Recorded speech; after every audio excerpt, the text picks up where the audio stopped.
You may have seen him in storybooks or in video games, on Scooby-Doo or in Monsters Incorporated. And even if you've never traveled outside of the US, you know him, the Yeti.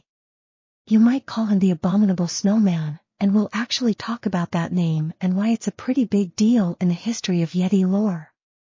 Sure, you can picture him a hulking, white-furred creature capable of breaking a man in half, then probably eating him afterwards.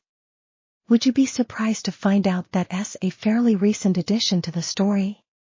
The Yeti is actually one in a family of creatures. They're the ape men, and Americans have one that lives much closer to home.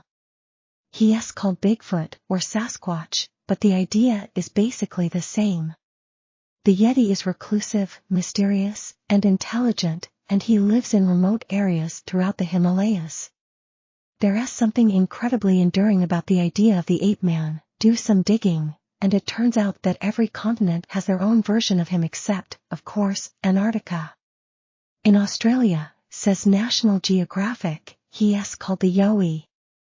He's the Yeren in China, the Frosmoor in Scotland, in Sumatra he's known as the Orang Pendek, and in Brazil they call him the Mapinguari. In Russia, their mysterious, Yeti-like creature is called an almasty, and in the 1870s, local landowners in a remote part of the Caucasus region of Russia claimed they had caught one. They named her Zana, and kept her captive for years, during which time she was described as very big, strong, her whole body covered with hair.